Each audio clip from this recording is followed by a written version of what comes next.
Okay, તો સિલેબસની અંદર આપણે CSM2 એટલે કે બીજા નંબરનું જે પેપર જે છે, જે ઇંગ્લિશનું પેપર છે મેઇન એક્ઝામિનેશન મુખ્ય પરીક્ષામાં, એમાં પહેલાં પૂછેલું છે એસે એટલે કે નિબંધ. અને બીજો ટોપિક જોઈએ તો છે કે લેટર રાઇટિંગ. આપણે લેટર રાઇટિંગની અંદર પહેલાં શું લખેલું છે એ જોઈએ.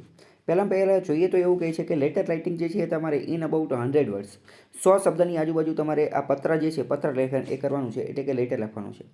100 શબ્દ એટલે આપણે એવું માની શકીએ કે ભાઈ એક લીટીમાં 10 શબ્દ આવતા હોય, એક લીટીમાં 10 શબ્દ, તો તમારે 10 લીટી લખવાની, 10 લીટી જે છે એ લખવાની છે આ લેટર રાઇટિંગની અંદર. એટલે કે બહુ મોટું એટલું બધું ખતરનાક લેવલનું લખવાનું નથી, 10 લીટી આવડતી હોય તો પણ ઇનફ છે. બીજું, લેટર રાઇટિંગ કેવું હશે તો કે આ formal letter expressing once opinion about N issue. કાં તો એક પ્રકારનો એવો ફોર્મલ લેટર પૂછેલો હશે કે જે એક્સપ્રેસ અભિવ્યક્ત કરતો હશે પોતાનો ઓપિનિયન અબાઉટ એન ઇસ્યુ, કોઈ બાબત પ્રત્યે પોતાનો ઓપિનિયન મંતવ્ય દર્શાવતો લેટર જે છે એ લખવાનો હશે. ફોર્મલ લેટરનો મતલબ શું, પહેલાં તો એ સમજીએ. બે પ્રકારના લેટર આવે, એક પ્રકારનો ઇન્ફોર્મલ લેટર અને બીજો આવે ફોર્મલ લેટર. ફોર્મલ મતલબ શું, આ ઇકોનોમીની અંદર પણ બે પ્રકારના સેક્ટર આવે કે ફોર્મલ અને ઇન્ફોર્મલ. ફોર્મલ એટલે શું કે બધું કાયદેસરનું ચાલતું હોય, કે જે ફોર્મલ સેક્ટરની અંદર નોકરી કરતો વ્યક્તિ જેને દર મહિને પગાર મળી જતો હોય, PF ને એ બધું કપાતું હોય, હેલ્થ ને રજાને એ બધાની જે ફેસિલિટી મળતી હોય. જ્યારે ઇન્ફોર્મલ એટલે કે એને કાંઈ આ મળતું ન હોય. જ્યારે આપણે આ ફોર્મલ લેટરની વાત કરીએ આની અંદર ઇંગ્લિશની અંદર, તો ફોર્મલ લેટર એટલે એવો પત્ર કહી શકાય કે જે આપણા કોઈ અધિકારીને લખતા હોય, અથવા આપણા કોઈ ડિપાર્ટમેન્ટને લખતા હોય, નોકરીવાળા જે હોય ને એને લખતા હોય. અથવા તો ફોર્મલ એટલે એવું કહી શકીએ કે જે પહેલેથી જ તે નક્કી કરેલું છે, પહેલેથી જ તે શું કરેલું છે, નક્કી કરેલું છે. તો એવા લેટરને શું કહેવાય, ફોર્મલ લેટર. જ્યારે આપણે આપણા કોઈ મિત્રને પત્ર લખતા હોય, આપણે આપણા ફેમિલીની અંદર કોઈને પત્ર લખતા હોય, માતા પિતાને કે કોઈને પત્ર લખતા હોય, તો ભાઈ આને ફોર્મલ લેટર ન કહેવાય, આને કેવો કહેવાય, ઇનફોર્મલ લેટર કહેવાય, ઇનફોર્મલ. જ્યારે આપણે આપણા ડિપાર્ટમેન્ટની અંદર, આપણી ઓફિસની અંદર, અથવા બીજા કોઈ ડિપાર્ટમેન્ટની અંદર, બીજી કોઈ ઓફિસની અંદર જે પત્ર લખતા હોય, કોઈ હાયર ઓથોરિટીને અથવા કોઈ લોઅર ઓથોરિટીને, કોઈ અધિકારીને, કોઈ ઓફિસરને જ્યારે પત્ર લખતા હોય, તો એને શું કહેવાય, ફોર્મલ લેટર. જ્યારે આપણે આપણા પરિવારવાળાને, મિત્રને, સગા સંબંધીને એને પત્ર લખતા હોય તો એને કહેવાય ઇનફોર્મલ લેટર. તો એક પ્રકારનો લેટર એવો પૂછાઈ શકે કે જેમાં આ ફોર્મલ લેટર હોય એક પ્રકારનો, એટલે કે અધિકારીને લખવાનું. અધિકારીને કોની ઉપરનો, તો કે expressing once opinion about N issue, કોઈ બાબત આપેલી હોય, કોઈ ઇસ્યુ આપેલું હોય, એની ઉપર તમારા મંતવ્ય જણાવવાના, તમારા મંતવ્ય અભિવ્યક્ત કરતો પત્ર લખવાનો. પહેલો તો આવો પત્ર હોય શકે. અથવા તો બીજો, the issues can deal with daily office matters or problem. અથવા બીજો પત્ર એવો પૂછાઈ શકે કે જેમાં ઇસ્યુ કોઈ મુદ્દો આપેલો હોય અબાઉટ ડેઇલી ઓફિસ મેટર્સ, દરરોજના ઓફિસના કોઈ પ્રોબ્લેમ હોય, કોઈ સમસ્યા હોય, એની બાબતનો કોઈ પત્ર જે છે એ આપી દીધેલો હોય. ફોર એક્ઝામ્પલ એવું આપી દીધેલું હોય કે તમે કોઈ ઓફિસરની અંદર નાયબ મામલતદાર છો અથવા તો મામલતદાર છો, તમારી ઓફિસરની અંદર ગંદકી જે ક્લીનલીનેસ જે છે એ જળવાતી નથી, ડર્ટીનેસ જે છે એ ગંદકી જે છે એનું પ્રમાણ વધારે છે. તો આ એક પ્રોબ્લેમ છે. તો આનું સમાધાન માટે શું કરવું જોઈએ, તમે એનો જે છે ઓપિનિયન દર્શાવો. અથવા પ્રશ્ન એવો પૂછી જાય કે તમે કોઈ જગ્યાએ ઓફિસની અંદર કામ કરો છો, આ ઓફિસની અંદર જે છે એ જગ્યા કમ પડે છે, જગ્યા ઓછી પડે છે. તો આ જગ્યા ઓછી પડે છે અને બધા ડોક્યુમેન્ટ્સ જે છે એ સાચવવાના છે, બધા કાગળિયાને સાચવવાના છે, તો આની માટે શું કરવું જોઈએ. અથવા તો એવો પ્રશ્ન પૂછી જાય કે જગ્યા ઓછી પડે છે એટલે તમે નવી જગ્યા જે છે, નવી જગ્યાએ ઓફિસે શિફ્ટ કરવાની છે, તો ફટાફટ આ બધા કાગળિયા જે છે એ ડોક્યુમેન્ટ્સને એ બધું ફર્નિચરને એ બધું ફટાફટ ટ્રાન્સફર થઈ શકે, એની માટે શું કરવું જોઈએ. તો આવો એક ડેઇલી પ્રોબ્લેમ બાબતનો પત્ર પૂછી શકે. Problem that has occurred in the office and opinion in response to one sought by a ranked officer. તો પહેલો કેવો હશે કે જેમાં આપણે જાતે જે છે એ કોઈ લેટરની અંદર જે છે એ પોતાનો ઓપિનિયન આપતા હશું, કોઈ બાબતે, કોઈ ઇસ્યુની ઉપર પોતાનો ઓપિનિયન આપતા હશું, એ પણ જાતે હશે. જ્યારે બીજો કેવો હશે કે જ્યારે હાયર ઓથોરિટી એટલે કે અ રેન્કડ ઓફિસર, એટલે કે ઉચ્ચ અધિકારીએ આપણી પાસે ઓપિનિયન માંગેલો હશે અને આપણે એના રિસ્પોન્સમાં પત્ર લખવાનો છે. પહેલું કેવું કે આપણે જાતે લખવાનું, આપણે જાતે જણાવવાનું કે ભાઈ અહીંયા ગંદકીની એની સમસ્યા છે, તો એની માટે તમે કંઈક સ્ટેપ લો, અથવા એની માટે તમે ગ્રાન્ટ જે છે આપો, એની માટે તમે પૈસા આપો, અથવા એની માટે તમે કોઈ યોગ્ય પોલિસી કે એવું કંઈ બનાવેલું હોય અથવા ન બનાવ્યું હોય તો બનાવો, એવું આપણે રિક્વેસ્ટ કરીએ. એ પહેલો લેટર, એટલે કે આપણે જાતે લખીએ. જ્યારે બીજા લેટરની અંદર શું છે કે ઘણી બધી વાર આપણા ઉપરી અધિકારી જે છે એ આપણને પૂછે કે આવી સમસ્યા થઈ ગઈ છે તો શું કરવું જોઈએ, કોઈ ઓફિસ મેટર અથવા કોઈ પ્રોબ્લેમ હોય તો પૂછે કે શું કરવું જોઈએ. બરાબર. તો આવી બે પ્રકારના લેટર જે છે એ પૂછી શકે છે. પહેલાં તો બે ખબર પડી ગઈ કે એક એવો હોય કે જે આપણે જાતે લખવાનું હોય, અને બીજો કેવો તો કે જે આપણે હાયર ઓથોરિટીએ પહેલાં પત્ર લખીને મોકલી દીધો હોય, કોઈ પ્રોબ્લેમ કીધેલી હોય, એ પ્રોબ્લેમના સમાધાન સ્વરૂપે આપણે આ પત્ર જે છે લખવાનું હોય. ખ્યાલ આવ્યો કે નહીં? હવે આપણે મેઇન વાત કરીએ તો આપણી પાસે આ પત્ર લખાવે છે શું લેવા? પહેલાં તો આપણે એ જાણીએ કે ભાઈ આ જીપીએસસીવાળા યુપીએસસીવાળા એ લખાવે છે તો કે આ પત્ર લખાવે છે શું લેવા? એની પાછળ એમનું શું રહસ્ય છુપાયેલું છે? તો પહેલું કામ તો આની પહેલાં મેં તમને એથિક્સના લેક્ચરમાં એકવાર કહી દીધું છે કે ઓફિસર બન્યા પછી એક સમય એવો આવશે કે જ્યારે તમારું કામ મુખ્યત્વે કોની સાથે જોડાયેલું હશે? તો કે ભાષા સાથે જ જોડાયેલું હશે. એટલે કે તમારું ભાષા કૌશલ્ય, લેંગ્વેજ સ્કિલ, લિંગ્વિસ્ટિક સ્કિલ એ કેટલી મજબૂત છે, કેટલી સુદૃઢ છે એ ચેક કરવા માટે આ પત્રને એવું બધું લખાવતો હોય છે. બીજી વાત એ કે એકવાર નોકરી મળી જાય પછી એ રીતે આવા ઘણા બધા પત્ર જે છે એ લખવાના હોય છે. અલગ અલગ ડિપાર્ટમેન્ટની અંદર અલગ અલગ જગ્યાએ આવા પત્ર જે છે એ લખવાના હોય છે. જેમ કે એટલે આપણે શું કરવાનું? પહેલાં તો આ પત્રનું જે છે એ અમુક પ્રકારનું ફોર્મેટ હોય છે.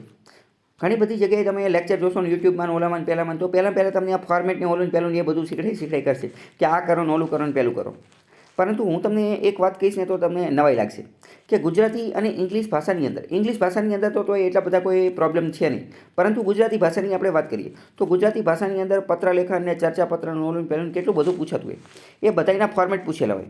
એ બધાના તમે યુટ્યુબમાં ક્યાં વિડીયો જોશો ને તો તમને ફોર્મેટ જ શીખવાડ કરશે કે આમ ફોર્મેટ કરો ને ઓલું કરવું. પરંતુ હું જે છે ને એ આ ફોર્મેટમાં માનતો નથી. આપણે એની બદલે શું કરીશું? હું તમને ડાયરેક્ટ પત્ર જ શીખવાડીશ. હું તમને 4-5 જેટલા સેમ્પલ લેટર જે છે ને એ બતાવી દઈશ અને એ સેમ્પલ લેટરના માધ્યમથી અથવા 4-5 ચર્ચાપત્ર અથવા 4-5 રિપોર્ટ રાઇટિંગ એ હું તમને શીખવાડીશ અને એની ઉપરથી આપણે શીખવાની કોશિશ કરીશું. આપણે કંઈ એક સ્પેશિયલ લેક્ચર જે એનું ફોર્મેટ જે છે એ શીખવામાં બરબાદ નહીં કરીએ. કેમ? કારણ કે એની વાત હું તમને કહું ને તો તમે કદાચ તમને જાણીને નવાઈ લાગશે કે ફોર્મેટ ગુજરાતી ભાષાના તમે ફોર્મેટ જોશો ને તો જેટલા પણ સાહેબો હશે ને બધા સાહેબના ફોર્મેટ અલગ અલગ હશે. તમે યુટ્યુબમાં જેટલા વિડીયો જોશો અથવા માર્કેટની અંદર ઓફલાઈનની અંદર ઘણા બધા સાહેબોને મળશો તો બધા જે છે ને એ ગુજરાતી ભાષાની અંદર તો અલગ અલગ ફોર્મેટ જ કહેશે. એટલે મારું તો એવું માનવાનું થાય છે કે કદાચ જે ગુજરાતી ભાષાના જેટલા બધા નિષ્ણાંત હશે આખા ગુજરાતની અંદર અથવા બીજે કોઈ પણ જગ્યાએ એ બધાને જો ભેગા કરવામાં આવશે અને ભેગા કરીને એમ પૂછવામાં આવશે ને કે ભાઈ આનું ફોર્મેટ કેવું છે તો એ લોકો પણ એક નિષ્કર્ષ ઉપર એક કન્ક્લુઝન ઉપર પહોંચી નહીં શકે. એટલે આપણે આ ફોર્મેટમાં ટાઈમ વેસ્ટ કરવો ને એ મારા મત પ્રમાણે એ ટાઈમ વેસ્ટ જ છે. એટલે આપણે શું કરીશું? ડાયરેક્ટ એનો જે પત્ર લખવાનો હશે એની અંદરથી જ આપણે જોવાની કોશિશ કરીશું કે ભાઈ કઈ રીતે આગળ વધવાનું. આ એક ભારત સરકારનો જ પત્ર છે. એની ઉપરથી આપણે થોડું શીખવાની કોશિશ કરીએ. અને આ ભારત સરકારનો જ ઓફિશિયલ પત્ર છે તો ભાઈ ઓફિશિયલ જ હશે. આ ડિપાર્ટમેન્ટ ઓફ ટેલિકમ્યુનિકેશન જ લોન્ચ કરેલો છે આ સંચાર ભવન ન્યૂ દિલ્હીથી. તો ભાઈ આમાં તો કોઈ કંઈ પોતપોતાની રીતે કંઈ ભૂલ કાઢી શકે નહીં. એટલે ફોર્મેટ દર વખતે અલગ અલગ હશે તો પણ ચાલશે. અહીંયા આપણે આ પત્ર ઉપરથી થોડુંક શીખવાની કોશિશ કરીએ. આ પત્રની અંદર અહીંયા શું લખેલું છે તો કે ભાઈ આ સેક્રેટરી સચિવનું અહીંયા નામ આપેલું છે ને એ બધું જે કઈ બાજુ છે તો કે ડાબી બાજુ છે. અહીંયા જમણી બાજુ જોઈએ તો શું લખેલું છે કે ગવર્મેન્ટ ઓફ ઇન્ડિયા ભારત સરકાર ministry of telecommunication information technology department of telecommunication સંચાર ભવન ન્યૂ દિલ્હી 1110001 સપ્ટેમ્બર 3, 2009. તો મતલબ કે અહીંયા શું લખેલું છે? એક તો તારીખ લખેલી છે અને અહીંયા એક એડ્રેસ લખેલું છે. અહીંયા શું લખેલું છે? તારીખ લખેલી છે અને એડ્રેસ લખેલું છે. તો તમારે પહેલાં તો આ જે જમણી બાજુ જે છે એ એડ્રેસ અને તારીખ લખવાનું. હવે જો તમે ઘણી બધી વાર એવું જોયેલું હશે કે ભાઈ આ એડ્રેસ તમે લખતા હોય તો એડ્રેસ એક જ લાઇનમાં હોવું જોઈએ, એક જ લાઇનમાં જ્યાંથી ચાલુ થાય એવી રીતે. અને આપણે એવી રીતે જ લખવાનું છે. પણ તમે અહીંયા જોશો તો તમને ખબર પડશે કે ભાઈ ગવર્મેન્ટ ઓફ ઇન્ડિયા એ વચ્ચે લખેલું છે, આ મિનિસ્ટ્રી જે છે એ થોડુંક આગળ આવી ગયું છે, આ ઇન્ફોર્મેશન જે છે થોડું પાછળ જતું રહ્યું છે અને ડિપાર્ટમેન્ટને સંચાર ભવન એ ઓકે લખેલું છે. એટલે અહીંયા પહેલાં તો આપણો એ ડાઉટ એ ક્લિયર થઈ ગયો કે ભાઈ એવું ફરજિયાત નથી કે આ બધું એક જ લાઇનમાં હોવું જોઈએ. જોકે આપણે એક જ લાઇનમાં લખીશું, આપણે કોઈ એવું આગળ વધવા નથી. પરંતુ અહીંયા આ ઓફિશિયલ લેટર જોઈને જ ખબર પડી જાય છે કે એવો કોઈ ફરજિયાત નિયમ છે નહીં. પછી અહીંયા ડીઓ નંબરને એવું બધું લખેલું છે એ શું છે આપણે પછી જોઈશું. પછી અહીંયા લખેલું છે કે ડિયર ચીફ સેક્રેટરી એટલે કે પ્રિય જે મુખ્ય સચિવ જે છે આ જે લખેલું છે આને કહેવાય સેલ્યુટેશન એટલે કે આપણે કોઈને માન આપી અને જે બોલાવીએ અથવા તો આપણા પ્રિય વ્યક્તિ હોય તો ડિયર કહીને કહીએ એ તો ડિયર ચીફ સેક્રેટરી તો આ સેલ્યુટેશન કહેવાય. તો આમાં બધા સેક્રેટરીને આ પત્ર લખવાનો છે. કોની ઉપર લખવાનો છે એ તો આમાં આપેલું નથી. આપણે ડાયરેક્ટ પત્ર જોઈએ એટલે ખબર પડી જાય. તો એ સેલ્યુટેશન મારી દેવાનું. પછી શું લખવાનું? પછી નીચે ડાયરેક્ટ આપણે વાંચીએ કે આવડા લોકો શું કહેવા માંગે છે કે India is one of the fastest growing telecom markets in the world. આમાં આપણે પહેલાં જોઈ લીધું કે ભાઈ ટેલિકોમ સેક્ટરે સંચાર ભવને પત્ર લખેલો છે તો ટેલિકોમ રિલેટેડ જ કોઈ વાત કરતા હશે. શું વાત કરે છે આપણે ડાયરેક્ટ જોઈએ તો કે India is one of the fastest growing telecom market in the world.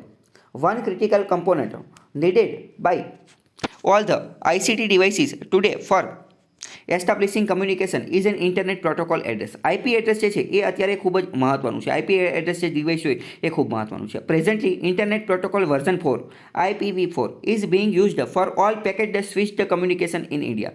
અત્યારે IP4 ડિવાઇસ જે છે એનો ઉપયોગ થઈ રહ્યો છે. Globally there is a severe shortage of IPv4 addresses, and it is predicted that the unallocated pool of addresses will be exhausted by 2011 due to the rapid growth of the ICT sector. અને આ જે છે એની severe shortage એટલે કે તીવ્ર તંગી છે. Shortage એટલે કે તંગી છે આખા વિશ્વની અંદર. This can have serious implications for the growth of the IP-based services and applications dependent on it.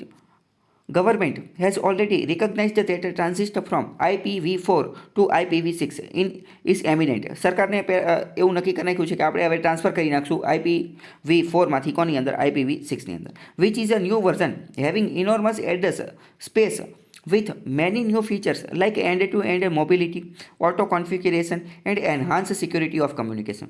પહેલો ફકરો આપણે જોઈએ ને તો આપણને શું લાગે છે? પહેલો ફકરો પહેલાં શરૂઆતની 2-3 લીટી જે છે ને એ ઇન્ટ્રોડક્શન જેવી લાગે છે. ઇન્ટ્રોડક્શન આપેલું, પછી થોડી ઘણી જે છે એ મેઇન વાત પણ કરેલી છે. આની અંદર ઇન્ટ્રોડક્શન જે છે એ કઈ રીતે ગૂંથેલી છે અથવા કઈ રીતે રાઇટ ડાઉન કરેલી છે એ આપણે જોઈએ તો આપણને ખબર પડશે કે આની અંદર ઇન્ટ્રોડક્શન પણ આપેલી છે, પરંતુ ઇન્ટ્રોડક્શનની અંદર પણ 2-3 પોઈન્ટ એવા લખી નાખેલા છે કે જેનાથી આપણને ખબર પડી જાય કે પ્રોબ્લેમ શું છે અને એનું સમાધાન શું છે. એની 1-2 લાઈન જે છે લખેલી છે. પ્રોબ્લેમ શું છે તો ભાઈ અહીંયા પહેલાં જ કહી દીધું કે આઈપીવી ઇન્ટરનેટ પ્રોટોકોલ વર્ઝન 4 જે છે એની આખા વિશ્વની અંદર કમી છે, અને એટલી કમી છે કે જેટલા IPv4 બનાવેલા છે એ 2011 સુધીમાં એક્સહોસ્ટ થઈ જશે, એટલે કે સમાપ્ત થઈ જશે. એટલે પછી બીજા અમુક લોકો જે છે એને અનઅલોકેટેડ બધાને IPv4 આપી શકાય એવી પરિસ્થિતિ છે નહીં. એટલે આ પ્રોબ્લેમ સમસ્યા આપી દીધી અને પછી તરત એનું સમાધાન દઈ દીધું છે કે ભાઈ આપણે શું કરવું જોઈએ. તો કે સરકારે નક્કી કરેલું છે કે આપણે IPv6 ઉપર શું થઈ જઈશું, ટ્રાન્સફર થઈ જઈશું. તો આવી રીતે ઇન્ટ્રોડક્શન બનાવેલું છે. પહેલાં શું આપણે નક્કી કર્યું કે ભાઈ ઇન્ટ્રોડક્શન આપવાનું. ઇન્ટ્રોડક્શન તમે કોઈ પણ રીતે આપી શકો છો. જો કે કઈ રીતે આપવાનું છે હું તમને 1-2 લીટી શીખવાડી દઈશ. એ જ રીતે આપવાનું છે. એ રીતે આપશો તો સારું રહેશે. બાકી કોઈ પણ રીતે આપી શકાય, કોઈ આપણને કંઈ ના પાડે નહીં. જેમ કે અહીંનું ઇન્ટ્રોડક્શન આપણે જોયું.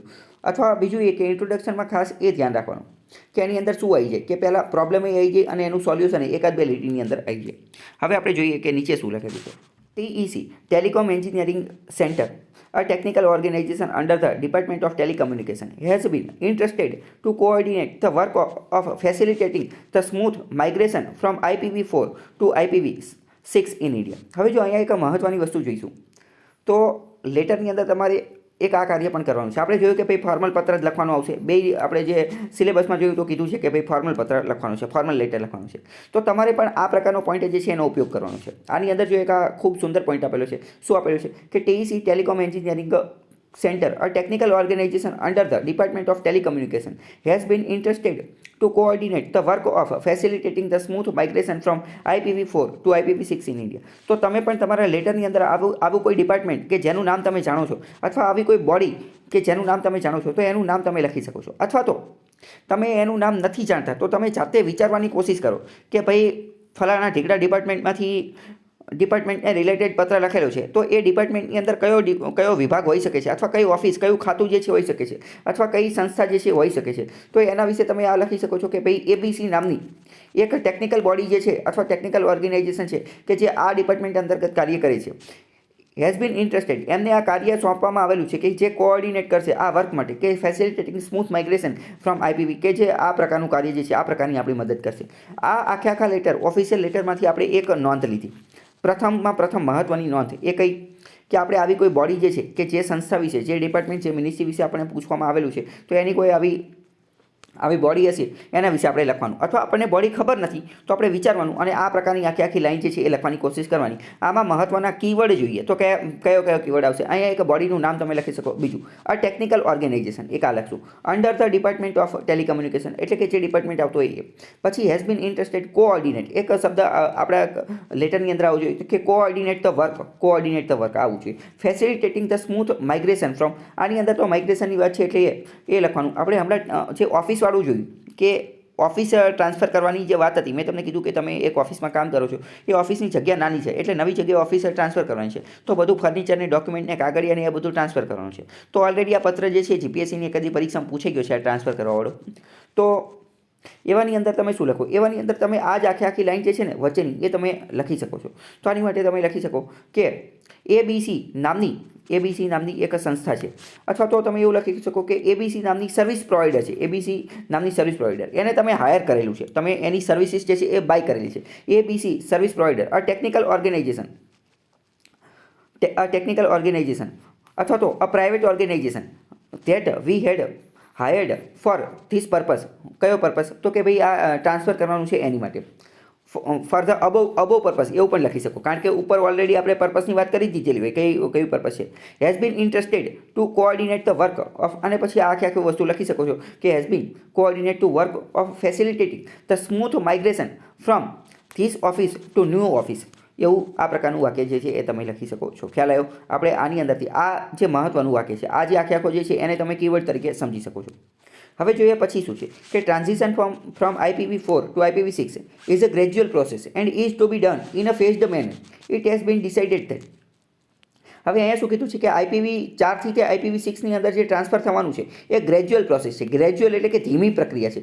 ગ્રેજ્યુઅલ એક કીવર્ડ છે, આનો પણ તમે ઉપયોગ કરી શકો છો. અમુક કીવર્ડ જે છે એનો તમારે ઇંગ્લિશની અંદર ઉપયોગ કરવાનો, એ કોઈ પણની અંદર તમે ઉપયોગ કરી શકો છો. ઘણી બધી વાર જો આવા કેસની અંદર વિદ્યાર્થીઓ ભૂલ શું કરતા હોય, એ એવું લખતા હોય કે transition from IPv4 to IPv6 is a slow process. અહીંયા શું લખતા હોય? Slow process. પરંતુ સ્લો શબ્દ એની માટે નથી બનેલો. સ્લો ભાઈ કોઈ પ્રક્રિયા હોય એની માટે બનેલો છે કે જે પ્રક્રિયા કલાક 2 કલાકમાં પતવાની હોય. તો આને સ્લો એ સ્લો ન કહે, કારણ કે કલાક 2 કલાકમાં પતી હોય એની વાત છે. અહીંયા જવાબ આવવો જોઈએ ગ્રેજ્યુઅલ, કારણ કે કલાક 2 કલાકમાં ન પતે. આની અંદર દિવસો પણ લાગી શકે, મહિના પણ લાગી શકે, અઠવાડિયું અથવા વર્ષ પણ લાગી શકે. તો આપણે ઓફિસવાળું જે કેસ જોયો તો એમાં પણ એવું બની શકે. તો અહીંયા પણ આપણે એવું લખી શકીએ કે transition from one office to another office is a gradual process and is to be done in a phased manner. એમાં પણ આપણે એવું લખી શકીએ કે એને પણ આપણે ફેઝડ મેનરમાં કરી શકીએ, કે બહુ મોટો ડિપાર્ટમેન્ટ છે તો આપણે એવું કરી શકીએ, પહેલાં એ ઓફિસ જે છે એના ડોક્યુમેન્ટ જે છે એ ટ્રાન્સફર કરીએ, પછી બી ઓફિસના, પછી સી ઓફિસના, પછી ડી ઓફિસના, આવી બધી અલગ અલગ ઓફિસના ડોક્યુમેન્ટ અથવા એનું ફર્નિચર એ આપણે ફેઝડ મેનરની અંદર ટ્રાન્સફર કરી શકીએ. તો આ લીટી જે છે એ પણ આપણી માટે મહત્વની છે. મેં તમને જે ઉદાહરણ આપેલું એના રિલેટેડ અથવા બીજો કોઈ લેટર રિલેટેડ પૂછાયેલો હોય તો એક કીવર્ડ બની જશે ગ્રેજ્યુઅલ પ્રોસેસ, બીજું બની જશે ફેઝડ મેનર. તો આવા બધા કીવર્ડ વાપરવાના છે.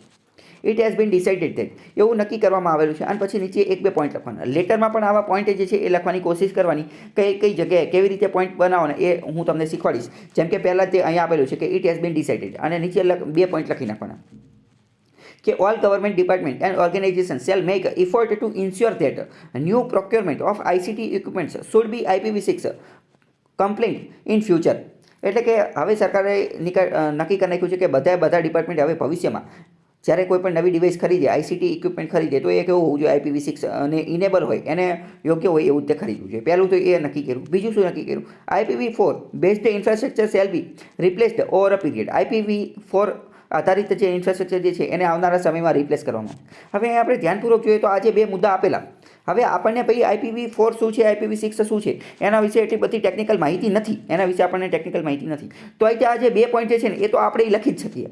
આપણે આ 2 પોઈન્ટ હવે ઉપર આપણે જે ઇન્ટ્રોડક્શન એમાં જોયું કે IPv4માંથી IPv6માં જવાનું છે, તો આપણને એટલી તો ખબર પડે જ કે જે હવે ગાઈડલાઈન આપવાની છે, અલગ અલગ મિનિસ્ટ્રી, અલગ અલગ ડિપાર્ટમેન્ટની જે ગાઈડલાઈન આપવાની છે, તો આપણને એટલી તો ખબર પડે કે ભાઈ આ જ 2 ગાઈડલાઈન આપવી જોઈએ. અથવા તો હાલો પહેલી ગાઈડલાઈન ખબર નથી કે આ પ્રકારનો પ્રયત્ન કરવો જોઈએ, અથવા તો આમાં એ તો ખબર જ હોય કે એફર્ટ એટલે કે પ્રયત્ન કરવો જોઈએ. તો આપણે આ તો ખબર પડે કે IPv4 જે છે એનું ઇન્ફ્રાસ્ટ્રક્ચર એ આવનારા થોડા સમયની અંદર જે છે એ રિપ્લેસ કરવામાં આવશે. અને એ તો આપણે ઓલરેડી પહેલાં જોઈ લીધું કે ફેઝડ મેનરની અંદર અને ગ્રેજ્યુઅલ પ્રોસેસ દ્વારા આપણે આ આખી પ્રક્રિયા કરવાની છે. તો આવા 2 મુદ્દા લખી રાખવાના. આપણે તો બે કરતાં વધારે મુદ્દા પણ આવી શકશે, કારણ કે આપણે તો મોટે ભાગે ઓપિનિયન જ આવતો હશે, એટલે 2 કરતાં વધારે મુદ્દા આવશે. આગળ જોઈએ. During transition period. આ ટ્રાન્ઝિશન પીરિયડ દરમિયાન, ટ્રાન્ઝિશન પીરિયડનો મતલબ શું થાય? ટ્રાન્ઝિશન પીરિયડનો મતલબ થાય એક અવસ્થામાંથી બીજી અવસ્થામાં જ્યારે ટ્રાન્સફર થતો હોય એની અવસ્થા એટલે કે ટ્રાન્ઝિશન પીરિયડ. તો ટ્રાન્ઝિશન એ કીવર્ડ તમારે યાદ રાખવાનો છે. આનો પણ તમે ઉપયોગ કરી શકો છો. Both IPv4 based network and IPv6 based network will કો એક્ઝિસ્ટ. આ ટ્રાન્ઝિશન પીરિયડની અંદર IPv4 અને IPv6 બંને કાર્ય કરી શકશે.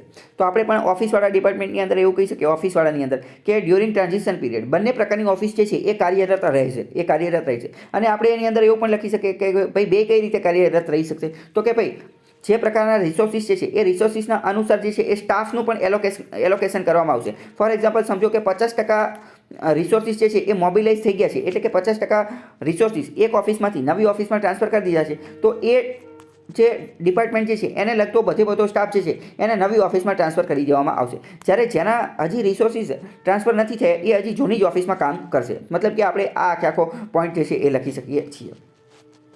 As the replacement of equipments will involve certain cost. જ્યારે રિપ્લેસમેન્ટ કરવામાં આવશે તો અમુક પ્રકારના કોસ્ટ પૈસા લાગશે. Suitable decision may be taken, એટલે આની માટે સ્યુટેબલ ડિસિઝન જે છે એ લેવું પડશે. આ પણ એક કીવર્ડ તમે યાદ રાખી શકો છો, સ્યુટેબલ ડિસિઝન. આવા કીવર્ડ વાપરવાના. Be taken by the respective organization to replace them during the normal procurement replacement cycles. Therefore, you are requested to direct all concerned department and organization under your control to make a necessary arrangement for procuring only IPv6 compliant ICT equipments for all new procurement in future and have an action plan for the replacement of IPv4 network devices in a phased manner. અહીંયા એક બીજું પણ તમે keyword વાપરી શકો છો, action plan. હું તમને જેટલા પણ કીવર્ડ કહું છું એનું તમે લિસ્ટ બનાવશો તો પણ સારી વસ્તુ રહેશે, અથવા લેક્ચર પૂરો થઈ જાય પછી લિસ્ટ બનાવશો તો પણ સારું રહેશે. એક્શન પ્લાન, તો એક્શન પ્લાન પણ તમારે જે છે એ અમુક જગ્યાએ એનું જે છે એ લખવાનું. પછી લાસ્ટ પેરેગ્રાફની અંદર શું આપેલું છે તો કે you are also requested to nominate a nodal officer for this work from your organisation and details may be communicated within 2 weeks with 2 weeks time to Sri R.M. Agrawal, DDG TEC, who is being nominated as Central Coordinated Officer from this department. The details are annexed. બીજું તમે એક વસ્તુ એ પણ લખી શકો છો કે તમને જે કામ સોંપવામાં આવેલું છે એ કામ સોંપવા માટે અથવા તો તમને જે કોઈ પણ કામ આપેલું છે તો એની માટે તમે એવું કહી શકો, અથવા તમને કોઈ પ્રોબ્લેમ કીધેલી છે એ પ્રોબ્લેમનું તમારી પાસે સમસ્યા માંગેલી છે તો તમે એવું કહી શકો છો કે આની માટે તમે એક નોડલ ઓફિસરની પણ નિમણૂક કરી શકાય છે. આની માટે શું કરી શકાય, એક નોડલ ઓફિસરની નિમણૂક કરી શકાય. અને નોડલ ઓફિસર ફરજિયાત ચોક્કસપણે એ જ જે કાર્ય જે છે એ જ પ્રોબ્લેમ જે છે સમસ્યા એની ઉપર જ કામ કરશે, એવું તમે લખી શકો છો. અને એ શું કરશે, કોઓર્ડિનેશન કરવાનું ને એ બધું કામ કરશે. તો અહીંયા આપણો એક કીવર્ડ થઈ ગયો નોડલ ઓફિસર, કે નોડલ ઓફિસરનો પણ આપણે અમુક જગ્યાએ ઉપયોગ કરી શકીએ છીએ. લાસ્ટમાં એક કીવર્ડ લખવાનો વિથ રિગાર્ડ્સ. આ તો ભાઈ છેલ્લે લખી જ નાખવાનું, અને નીચે અહીંયા લખી નાખવાનું કઈ બાજુ તો કે જમણી બાજુ યોર્સ સિન્સિયરલી, અને જે પોસ્ટ આપેલી હોય એ લખી નાખવાની. પછી ઇન્ક્લોઝર જે છે એ લાગુ પડતું હોય તો લખવાનું, અમુક લેટરની અંદર લાગુ પડતું જ હશે અને આપણે એવી જ કોશિશ કરવાની કે લખી જ નાખવાનું. તો ઇન્ક્લોઝર લખી નાખવાનું, અને એઝ અબવ અથવા તો એઝ ડિસ્ક્રાઇબ્ડ એવી વસ્તુ જે છે એ લખી નાખવાની. ઓકે, ખ્યાલ આવ્યો કે નહીં? હવે જો અહીંયા પણ આપણે ધ્યાનપૂર્વક જોઈશું તો આ Shri A.K. Basu, chief secretary government of Jharkhand, આ સેક્રેટરીએટને રાંચીને એવું બધું લખેલું છે. ઓકે, બધાને એ પ્રશ્ન થતો હોય છે કે ભાઈ પેરેગ્રાફ કેટલા લીટી પછી વાળું, અથવા તો ઘણા બધા વિદ્યાર્થી એવું વિચારતા હોય છે કે હું જ્યારે 11મા 12મામાં અથવા 10મામાં કે આ બધી જગ્યાએ પત્ર લખતો હતો ને તો કે દર 3 લીટી પડે ને 3 લીટી થઈ જાય એટલે હું પેરેગ્રાફ પાડી દેતો, અથવા 5 લીટી થઈ જાય પછી પેરેગ્રાફ પાડી દેતો. પણ ભાઈ પહેલાં તો આ બોર્ડની કેવી કોઈ પરીક્ષા છે નહીં.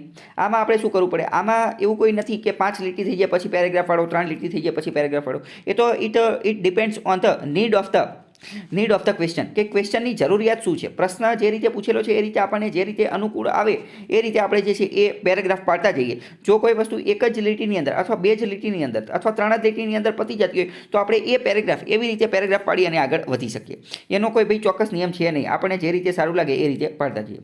હવે બીજો લેટર જે છે એ તમે ઓપન કરો તો બીજો એક લેટર એ પણ આપણે સેમ્પલ લેટર જોઈએ તો એમાં શું લખેલું છે, ભારત સરકાર તરફથી ministry of drinking water and sanitation એના તરફથી આ પત્ર લખવામાં આવેલું છે. હવે અહીંયા આપેલું છે, શું આપેલું છે તો આપણે હમણાં જોયું એવી રીતે એડ્રેસ અને તારીખ આપેલું છે કે 4th ફ્લોર પંડિત દીનદયાળ અંત્યોદય ભવન, CGO complex, Lodhi road, new Delhi, અને નીચે તારીખ આપેલી છે 16 ફેબ્રુઆરી 2017, અને નીચે લખેલું છે ટુ. કોને લખવાનું છે, મતલબ કે આ 4th ફ્લોર જે છે ત્યાંથી પત્ર લખી રહ્યા છે એ રાઇટર છે, એ રાઇટર છે. જ્યારે ટુ જે છે એ રિસીવર છે, એને મોકલવાનું છે. કોને મોકલવાનું છે તો કે to the principal secretary in charge of rural water સપ્લાયના ચાર્જની અંદર જેટલા પણ પ્રિન્સિપલ સેક્રેટરી જે છે એ બધાને મોકલવાનું છે. All states and UT accept MP, બધા રાજ્યના રાજ્ય જે છે એ બધાને આ મોકલી જવાનું છે. પછી સબ્જેક્ટ, હમણાં જ આપણે વાત થઈ ગઈ બે સબ્જેક્ટ તો લખવાનો છે. તો સબ્જેક્ટ શું છે કે national skill development action plan. આમાં એ સબ્જેક્ટ છે, આપણા લેટરમાં જે હોય એ લખી નાખવાનું. પછી મેડમ અને સર, આ ખાસ આ યાદ રાખવાનું કે હંમેશા રિસ્પેક્ટેડ લખવાનું, કારણ કે મોટે ભાગે સરને જ લખવાનું હશે તો રિસ્પેક્ટેડ લખવાનું. અને મેડમ અને સર બંને લખવાનું. મેડમ અને સર જે છે બંને, મેડમ ઓબ્લિક સર, આ ખાસ યાદ રાખવાનું. કારણ કે સામેવાળો વ્યક્તિ આ એક રીતે શું દર્શાવે છે, આ એક રીતે એવું દર્શાવે છે કે તમે જેન્ડર ઇક્વાલિટીમાં માનો છો. નહીં તો ઘણી બધી વાર કેવું થતું હોય કે બધા જે છે સર જ લખી નાખતા હોય, સર જ લખીને આવી જતા હોય. પરંતુ ભાઈ સર લખીને આવી જાવ તો શું થાય, કદાચ એક એવી છાપ ઊભી થઈ શકે છે કે તમે પુરુષ પ્રધાન સોસાયટીની અંદર વધારે માનો છો, કારણ કે એવું પણ બની શકે કે જે ઓફિસર જે છે આમાં કંઈ ઓફિસરનું નામ ન આપેલું હોય, કે ઓફિસર જે રાજુભાઈ છે અથવા ઓફિસર જે છે એ સ્મૃતિબેન છે એવું નામ ન આપેલું હોય, તો આપણે જાતે વિચારવાનું કે એ તો સર પણ હોઈ શકે છે મેડમ પણ હોઈ શકે છે, એટલે આપણે બંને લખી નાખો. જીપીએસસી દ્વારા જે કોલ લેટર આપવામાં આવે ને, તો કોલ લેટરની અંદર પણ લખેલું હશે કે ભાઈ અથવા બહેન, ભાઈ અને બહેન, ભાઈ ઓબ્લિક બહેન બંને લખેલું હશે, તો આપણે પણ આ બંને લખવાનું જે છે એ આદત રાખવાની. પછી ડાયરેક્ટ આપણે જોઈએ કે kindly refer to this ministries even number letter dated 2/12/2016 on above mentioned subject through which this ministry had requested information as per the given format. Copy of the letter is enclosed for your reference. આ આખું કંઈક લખેલું છે, કહેવા માંગે છે કે અમે ઓલા ફલાણા ઠીકના લેટરમાં આની વાત કરી હતી, એ તમે પાલન કરો. આમાં તમારી માટે કીવર્ડ મહત્વનો કયો બની જશે કે above mentioned subject, above mentioned subject. તો આ પણ તમે તમારી ઇન્ટ્રોડક્શનની અંદર લખી શકો છો કે ભાઈ તમે આ પત્ર જે છે એ શા માટે લખી રહ્યા છો. હવે જે પેપર ચેક કરવાવાળો હોય એને જ ખબર જ હોય સીની ઉપર પત્ર લખી રહ્યા છો, કારણ કે પહેલાં જ ક્વેશ્ચન દઈ દીધેલો હોય, એટલે એને જ ખબર જ હોય, અને આમે એને કેટલા બધા ચેક કર્યા હોય તો એને ખબર જ હોય. એટલે અબવ મેન્શન્ડ સબ્જેક્ટ એવું તમે ડાયરેક્ટ લખી અને પણ ઇન્ટ્રોડક્શન આપી શકો છો. કેમ? કારણ કે સબ્જેક્ટની અંદર ઓલરેડી લખેલું જ હોય કે પત્ર કોની વિશે લખવાનું છે, એટલે અબવ મેન્શન્ડ સબ્જેક્ટ આ કીવર્ડનો ઉપયોગ પણ તમે કરી શકો છો.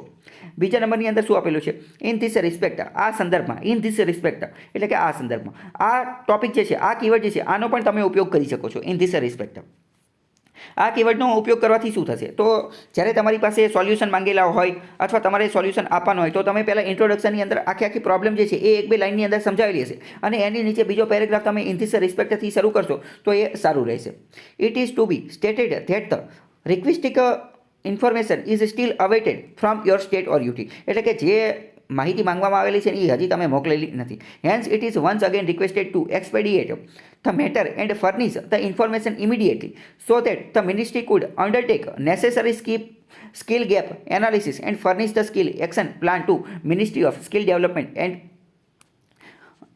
તો આવી રીતનો પત્ર જે છે એ તમે લખી શકો છો. ફોર એક્ઝામ્પલ સમજો કે આ જ પત્ર જે છે એ તમને પૂછી ગયેલો છે, આમાં જે થીમ જે છે એ જ આધારિત પ્રશ્ન પૂછી ગયેલો છે. શું પ્રશ્ન પૂછાઈ ગયેલો છે કે માની લો કે તમે ન્યૂ દિલ્હીની અંદર આ જે સ્કિલ ડેવલપમેન્ટ જે છે અથવા ministry of drinking water and sanitation એ ડિપાર્ટમેન્ટની અંદર તમે કામ કરી રહ્યા છો, અને તમારે બધા રાજ્યો પાસેથી માહિતી માંગવાની છે. તમારે બધા રાજ્યો પાસેથી જે સ્કિલ એમના રાજ્યની અંદર સ્કિલનો ડેટા શું છે, કેટલા લોકો જે છે એ સ્કિલ ધરાવે છે, કઈ સ્કિલ ધરાવે છે, આ બધો ડેટા જે છે એ માંગવાનો છે. એ આની પહેલાં પણ તમે 1-2 વાર માંગેલો છે, પરંતુ એ માહિતી જે છે તમને મળેલી નથી. તો તમે વહેલી તકે પહોંચાડે એની માટે તમે એક પત્ર લખો. તો તમે આમાં જે પત્ર આપેલો છે એ જ બેઠે બેઠો લખી નાખો તો પણ ચાલી જાય. પરંતુ હવે કંઈ આપણને ખબર નથી કે આ જ પત્ર પૂછવાનો છે કે નથી પૂછવાનો, પરંતુ આમાંના કીવર્ડ જે છે એનો તમે ઉપયોગ જે છે એ કરી શકો છો. પહેલી વસ્તુ ખ્યાલ આવી ગયો, પહેલો લેટર જે છે. હવે નીચે બીજો એક લેટર પણ આપેલો છે, એ પણ આપણે થોડું જોઈએ. એ પણ ministry of drinking water and સેનિટેશનનો છે, 4th ફ્લોર. અહીંયા જેવી રીતે આપણે જોયેલું એડ્રેસ અને તારીખ જે છે આપેલી છે. નીચે કોને લખવાનું છે? 2A આપેલું છે, 2 જે છે એ આપેલું છે. હવે જો અહીંયા તમે જોશો તો 2 જે છે એ ક્યાં આપેલું છે? તો કે ડાબી બાજુ. અહીંયા ફ્રોમ જે છે એ ક્યાં આપેલું છે? તો કે જમણી બાજુ. હવે ઘણા બધા મેં એવા જોયેલા છે યુટ્યુબમાં, ઘણા બધા લેક્ચર છે કે જેવું કહે છે કે આ ભાઈ ફ્રોમ ને 2 એ બંને આ બાજુ જ લખવાનું. આ બાજુ એટલે કે ભાઈ ડાબી બાજુ જ લખવાનું. મેં તમને કીધું ફોર્મેટને કંઈ લેવા દેવા નથી, પરંતુ આ તો ઓફિશિયલ છે, તો આમાં તે ડાબી અને જમણી બાજુ આપેલું છે. સબ્જેક્ટ લખવાનું, તો સબ્જેક્ટની અંદર national skill development action plan, madam અને સર લખવાનું, રિસ્પેક્ટેડ મેડમ અને સર. પછી જે અબવ મેન્શન્ડ સબ્જેક્ટને એવું આપણે જે ટોપિક જોયા, જે કીવર્ડ જોઈએ એ કીવર્ડ તમે નોટબુકની અંદર લખી લો, તો એ કીવર્ડ તમે ઘણી બધી જગ્યાએ જે છે એ કામ આવશે તમને. I am directed to refer DO number B12018, આ નંબરને એવું બધું ત્યાં અમુક લખવાનું આવશે, હું તમને કહી દઈશ. ડેટેડ કઈ તારીખે? Received from ministry of skill development and entrepreneurship on above mentioned subject, and to say that in order to prepare National Skill Development Action Plan MOSDE has requested this ministry to undertake skill gap analysis in rural drinking. ઉપર જે વસ્તુ હતી એ જ વસ્તુ જે છે એ અહીંયા પણ ફરીથી આપેલી છે. કઈ માહિતી જોઈ છે એ બધું અહીંયા આપેલું છે. તો જો અહીંયા એક કોષ્ટક આપેલું છે, તો આ પ્રકારનું કોષ્ટક જે છે એ પણ તમે તમારા લેટરની અંદર જે છે એ બનાવી શકો છો, અને આ પ્રકારની માહિતી જે છે એ ખાલી રાખી શકો છો. આ પ્રકારનું કોષ્ટક ઇનોવેટિવ રીતે આવું પ્રકારનું કોષ્ટક જે છે એ પણ બનાવી શકો છો. આ કોષ્ટક શેનું છે એ આપણે જોઈએ તો કે એઝ સચ the state government R requested two furnish real data as per following perform, એટલે કે જે રાજ્ય પાસે જે કોઈ પણ ડેટા માંગેલો છે સ્કિલ રિલેટેડ, તો એ કેવો ડેટા માંગેલો છે? તો કે જે નીચેના સંદર્ભમાં, જેમ કે કમ્પ્લીટેડ એન્ડ ફંક્શનલ સ્કીમ્સ. અત્યારે રાજ્ય સરકારની અંદર કેટલી સ્કીમ જે છે એ ચાલુ છે, અને અથવા તો કેટલી સ્કીમ છે કે જે પૂરી થઈ ગઈ, કે જે પાઇપ વોટર સપ્લાય સાથે જોડાયેલી છે, પાઇપ વોટર સપ્લાય સાથે જોડાયેલી છે. પછી ટ્યુબવેલ એટલે કે કૂવા સાથે અને વેલ સાથે એની સાથે જોડાયેલી છે. રિચાર્જ સ્ટ્રક્ચર શું છે, પોઈન્ટ ટ્રીટમેન્ટ સિસ્ટમ શું છે અને ટોટલ કેટલી છે. પછી man power for O&M, man power એની માટે કેટલો છે. પછી ઓનગોઈંગ સ્કીમ કેટલી છે, મેન પાવરને એ બધું કેટલું છે, ટ્રેનિંગ પામેલા સ્કિલ વર્કરને એ બધું કેટલું છે. તો આ બધી વસ્તુ જે છે એ તમે લખી શકો છો. આવું એક કોષ્ટક જે છે એ પણ બનાવી શકો છો. ખ્યાલ આવ્યો કે નહીં? હવે આપણે થોડાક ઓફિશિયલ જે પત્ર હતા ગવર્મેન્ટના, સરકારે જે લખેલા હતા એ બધા આપણે જોઈ લીધા. હવે આપણે આપણી રીતે જે પત્ર જે છે એ લખવાની કોશિશ કરીએ. પત્રનું ફોર્મેટ બધા કહેતા હોય છે, પરંતુ ફોર્મેટ આપણે અત્યારે જોઈ લીધું. તો કઈ રીતે કરવાનું કે ભાઈ આ જમણી બાજુ જે છે, તો જમણી બાજુ આ એડ્રેસ લખવાનું. કોનું એડ્રેસ લખવાનું? તો કે આપણું એડ્રેસ. આપણું એડ્રેસ એટલે કે અમુક વાર આપણું એડ્રેસ લખવાનું હોય, અથવા તો અમુક વાર શું હોય કે જે આપેલું જ હોય ક્વેશ્ચનની અંદર આપેલું જોઈએ કે તમે આ છો, તો તમારે ઓટોમેટિક અમુક વાર એવું કીધું કે તમે પીઆઈ છો, અમુક વાર એવું કીધું તમે પીએસઆઈ છો, અમુક વાર એવું કીધું તમે મામલતદાર છો, એસટીઆઈ છો. તો એ જે આપેલું એ લખવાનું. બીજું ખાસ ધ્યાન રાખવાનું કે આની અંદર આપણી ઓળખ જે છે એ છતી કરવાની નથી. એટલે ABC XYZ આવું બધું લખવાનું. ABC XYZ અબક શહેર ગુજરાતી હોય તો એવું લખવાનું. પછી XYZ શહેર, XYZ સિટી એ બધું લખવાનું. આમાં અમદાવાદ સિટી લખેલું છે. જનરલી સિટી લખવાનો કોઈ વાંધો આવતો નથી, પરંતુ ઘણા બધા લેટર મેં એવા પણ જોયેલા છે કે જેમાં સિટીનું નામ પણ XYZ અનન્ય જે છે અજ્ઞાત રાખેલું હોય છે, પરંતુ સિટીનું નામ અને પિનકોડ જે છે તમે લખી દો તો પણ ચાલશે. અને નીચે તારીખ જે છે લખવાનું. પછી ટુ કોને લખવાનું હોય એ. પછી અહીંયા કોને પત્ર લખવાનો છે એ, તો કે to the deputy commissioner police ડિપાર્ટમેન્ટને અમદાવાદ એ. અને પછી અહીંયા સબ્જેક્ટ જે સબ્જેક્ટમાં આવતું હોય એ લખી નાખવાનું, સબ્જેક્ટ જે આપેલું હોય. પછી અહીંયા સેલ્યુટેશન એટલે કે રિસ્પેક્ટેડ સર. પછી ઇન્ટ્રોડક્શન બોડીને એ બધું ચાલુ થઈ જાય. અને પછી ડાયરેક્ટ જે છે એ નીચે લાસ્ટમાં રિગાર્ડ્સ અને થેન્ક યુ એ લખી નાખવાનું. રિગાર્ડ્સ આની અંદર લખેલું નથી, આપણે લખી નાખવાનું. અને અહીંયા યોર્સ ફેithફુલી લાસ્ટમાં જેની સિગ્નેચર હોય એ લખવાનું. હવે આપણે આ જે પત્ર જે છે એ સ્ટાર્ટ કરીએ. પહેલાં ક્વેશ્ચન શું કીધેલું છે એ જોઈએ કે imagine you are the police inspector of zone 1. Zone 1ના તમે પીઆઈ છો. You are facing trouble in managing the increasing theft rate in your zone due to lack of main power. કે તમારા વિસ્તારની અંદર શું થઈ ગયું છે, થેફ્ટના કેસીસ એટલે કે ચોરીના કેસીસ જે છે એ વધી ગયા છે. કોના કારણે? અને બીજું એ કે ચોરીના કેસ વધી ગયા છે, તમારી પાસે પૂરતો સ્ટાફ નથી, મેન પાવર નથી. Right a letter to deputy commissioner of Ahmedabad. અમદાવાદના ડેપ્યુટી કમિશનરને જે છે એ આ પત્ર લખીને જણાવવાનું છે કે તમારો કન્સર્ન, તમારી ચિંતા શું છે, એન્ડ રિક્વેસ્ટિંગ ફોર એડ. તમારે એની માટે મદદ જે છે એ માંગવાની છે. કઈ મદદ માંગવાની છે? કે આ ચોરીની સમસ્યા જે છે એનાથી નિજાત મેળવવાનું છે. એ તો તમારે જ મેળવવાનું છે, પરંતુ મેન પાવર તમને વધુ સ્ટાફ પ્રોવાઈડ કરે એની માટે તમારે પત્ર લખવાનું છે. પહેલાં તમને પહેલાં જ કહી દીધું છે કે પત્ર કોને લખવાનું છે. તો પત્ર લખવાનું છે ડેપ્યુટી કમિશનરને અમદાવાદ સિટીને પત્ર લખવાનો છે. તો જે જમણી બાજુ શું લખવાનું છે? જમણી બાજુ તમારી તરફનું લખવાનું છે, એટલે કે આપણું એડ્રેસ લખવાનું. તો ABC શહેરને, KG કોલોની, અમદાવાદને જે લાગુ પડતું હોય એ. અને પોલીસ ઇન્સ્પેક્ટર એ પણ લખી નાખવાનું, કારણ કે આમાં કીધેલું છે કે તમે પોલીસ ઇન્સ્પેક્ટર છો, તો પોલીસ ઇન્સ્પેક્ટર એ પણ લખી નાખવાનું. નીચે ડેટ, તારીખ લખી નાખવાની. અને ટુ કોને પત્ર લખવાનો છે? તો ટુ કોને પત્ર લખવાનો છે? ડેપ્યુટી કમિશનર અમદાવાદને. તો કે deputy commissioner police department Ahmedabad આ પત્ર લખી નાખવાનું. ગમે ત્યારે રાજ્યની વાત હોય ને, રાજ્યની કોઈ પણ વસ્તુ હોય ને, તો એમાં હંમેશા ડિપાર્ટમેન્ટ જ લખવાનું. પોલીસ મિનિસ્ટ્રી કે એવું લખવાનું નહીં. રાજ્યની અંદર ક્યારેય મિનિસ્ટ્રી હોતી નથી. રાજ્યની અંદર કોઈ મંત્રાલય હોય નહીં. મંત્રાલય કેન્દ્રની અંદર જ હોય. મંત્રાલય ક્યાં હોય? કેન્દ્રની અંદર. રાજ્યની અંદર ડિપાર્ટમેન્ટ હોય. રાજ્યની અંદર શું હોય? ડિપાર્ટમેન્ટ. તો એ લખવાનું પોલીસ ડિપાર્ટમેન્ટ. પોલીસ ડિપાર્ટમેન્ટમાં પત્ર લખવાનું છે. નીચે સબ્જેક્ટ લખવાનું. તો સબ્જેક્ટની અંદર શું લખવાનું કે action required four increasing theft in zone 1. Action required four increasing theft in zone 1. આ તમે લખી શકો છો. અથવા એવું લખી શકો છો કે action required for lack of man power, અથવા તો for scarcity of man power. આ પ્રકારનું જે મેન પાવર વિશે પણ લખી શકો છો, અથવા આ થેફ્ટના કેસ વધી રહ્યા છે એના વિશે પણ લખી શકો છો. પછી સેલ્યુટેશન આપવાનું કે ભાઈ રિસ્પેક્ટેડ સર. હવે ડાયરેક્ટ જ પછી લખવાનું નીચે કે I am writing this letter to draw your attention towards the increasing rate of the theft in zone 1. આપણે પહેલાં તે સિલેબસની અંદર જોયું ને, તો સિલેબસની અંદર પહેલાં જ કીધેલું છે કે કોઈ પ્રોબ્લેમ આપેલો છે ને, એ પ્રોબ્લેમના સંદર્ભે તમારે લેટર લખવાનું છે. એટલે આપણે એવું પણ લખી શકીએ કે I am writing this letter to draw your attention towards the increasing rate of the theft in zone 1. તો આ પહેલી લીટી જે છે એ તમે ગોખી નાખો તો પણ ચાલે. કેમ? કારણ કે આપણે પહેલાં જોયું કે કોઈ પણ ઇસ્યુ, કોઈ પણ પ્રોબ્લેમ રિલેટેડ લેટર જે છે પૂછાવાનો જ છે. તો I am writing this letter એ તમે લખી નાખવાનું ટુ ડ્રો યોર એટેન્શન, અને જે લાગુ પડતું હોય એ લખી નાખવાનું. આમાં ઇન્ક્રીઝિંગ રેટ લાગુ પડે છે તો એ લખવાનું. પછી many people have been reporting theft in their offices and homes. નીચે થોડીક બોડી પાર્ટની અંદર લખ્યું કે કયા લોકો ફરિયાદ કરવા આવે છે. More than 80 cases have been reported this month. આ મહિનામાં 80થી વધુ જેટલા કેસ નોંધાય. The police station in our zone is running low of man power. અમારા પોલીસ સ્ટેશનની અંદર માણસો જે છે ઓછા છે. The available officers are working overtime. અહીંયા બીજી વસ્તુ એ પણ સાથે જો લખી નાખવાની કે બીજા જે ઓલરેડી માણસો કામ કરે છે ઓવર ટાઈમ કામ કરી રહ્યા છે. People began swarming the police station early morning to inquire about their reports. અહીં એક મહત્વનો કીવર્ડ આપેલો છે સ્વાર્મિંગ ધ પોલીસ સ્ટેશન. સ્વાર્મિંગનો મતલબ શું થાય? સ્વાર્મિંગનો મતલબ છે ટોળું વળી જવું. પોલીસ સ્ટેશનની અંદર લોકો ટોળું વળી ગયા હતા. કેમ? કારણ કે ફરિયાદ નોંધાવવા માટે, એટલે કે એટલા બધા લોકો જે છે રિપોર્ટ લખાવવા માટે પહોંચી ગયા હતા. It is stressful two deal with the crimes in this situation. તો આવા સિચ્યુએશનની અંદર કઈ સિચ્યુએશનની અંદર? તો કે લેક ઓફ મેનપાવરની જ્યારે લેક હોય, ખામી હોય, ત્યારે આવી ક્રાઇસિસ જે છે, આવી સમસ્યા જે છે એને હેન્ડલ કરવી સ્ટ્રેસફુલ, કંટાળાજનક બની ગઈ છે. આઈ would like two request you to please help us by providing more manpower so that we can maintain law and order in this zone. તો આની અંદર આપણે એ પણ ખબર પડી કે ભાઈ લો એન્ડ ઓર્ડર જે છે એ કીવર્ડ આવવો જોઈએ. અને નીચે થેન્ક યુ અને યોર્સ ફેથફુલી. મેં તમને કીધું 10 લીટી લખવાની હોય, આમાં કંઈ બહુ મોટું સી મારવા જેવું કે એવું કોઈ વસ્તુ છે નહીં. અને yours faithfully XYZ inspector police station zone 1. Zone 1ના પીઆઈ છે એ ઓલરેડી આની અંદર વાત આપેલી જ હતી. જો લેટર એકવાર લખાઈ જાય ને પછી એનું વેરિફિકેશન કરવાનું છે કે તમે કંઈ ભૂલ તો નથી કરી નાખેલી નહીં. તો એકવાર લેટર લખાઈ જાય ને પછી તમારે લેટર લખાઈ ગયા પછી ચેક કરી લેવાનું કે ભાઈ આમાં એડ્રેસ ઓફ ધ સેન્ડર યોગ્ય છે કે નહીં. સેન્ડર એટલે કે મોકલવાવાળાનું એડ્રેસ, એટલે કે આપણું એડ્રેસ. લેટર આપણે લખતા હોય તો આપણું એડ્રેસ ઓકે છે કે નહીં. બીજું એડ્રેસ ઓફ ધ રિસિપિયન્ટ એટલે કે મેળવનાર, જે વ્યક્તિ મેળવવાવાળો જે છે, મેળવનાર જેને પત્ર લખવાનું છે એનું એડ્રેસ ઓકે છે કે નહીં. સબ્જેક્ટ ઓકે છે, સેલ્યુટેશન ઓકે છે, અને જે બોડી જે છે એ ઓકે છે, અને નીચે જે યોર્સ ફેથફુલી ને રિગાર્ડ્સ ને એ બધું ઓકે છે કે નહીં. આટલી જે વસ્તુ જે છે એ તમારે ચેક કરવાની. કેટલી વસ્તુ થઈ? તો કે 5 વસ્તુ તમારે ચેક કરવાની. Address of sender, address of recipient, subject, salutation અને લાસ્ટની જે વસ્તુ છે બોડીમાં કંઈ એટલું બધું ચેક કરવાનું હોતું નથી. બરાબર. બીજું એક આપણે આની જેવો તે પત્ર જે છે એ થોડો જોઈએ. શું પત્ર આપેલું છે કે imagine you are an army brigadier commander. તમે આર્મી બ્રિગેડની અંદર શું છો? કમાન્ડર છો. પોસ્ટેડ ઇન કાશ્મીરની અંદર તમારું પોસ્ટિંગ છે. Your senior officer has sought your opinion. તમારો જે સિનિયર ઓફિસર જે છે એ તમારી પાસે ઓપિનિયન, મંતવ્ય માંગે છે about the measure to curb the incident of cross border terrorism. Cross border terrorism એટલે કે આંતર સરહદ ટેરરિઝમ, આતંકવાદ જે વધી રહ્યું છે, એક સરહદમાંથી બીજી સરહદમાં જે ટેરરિઝમ, આતંકવાદ આવતું હોય એના ઇન્સિડન્ટ, બનાવ વધી રહ્યા છે.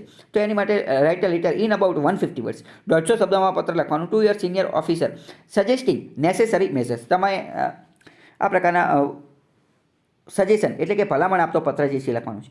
તો આ કેવા બીજા નંબરનો ટાઈપ હતો ને એ પત્ર છે. આપણે જે સિલેબસમાં જોયું હતું ફર્સ્ટ ટાઈપ અને સેકન્ડ, તો આ સેકન્ડ ટાઈપનો પત્ર છે. સેકન્ડ ટાઈપનો એટલે કે આમાં ઓલરેડી પહેલાં તમને એ ઓફિસરે પત્ર લખી લીધેલો છે, સિનિયર ઓફિસરે, અને ત્યારે એમને તમારી પાસે સજેશન માંગેલા છે, અને હવે તમારે જે પત્ર લખવાનું છે એમાં ડાયરેક્ટ સજેશન જ આપવાના છે. તો આ સજેશન આપવાના છે, તો આમાં પહેલાં તમારે જૂના પત્રનો પણ ઉલ્લેખ કરવો પડે. કયો જૂનો પત્ર? તો જૂનો પત્ર જે સિનિયર ઓફિસરે તમને લખી અને કીધેલું છે કે તમે આ સજેશન આપો, તો એનો પણ તમારે જે છે એ ઉલ્લેખ કરવો પડે.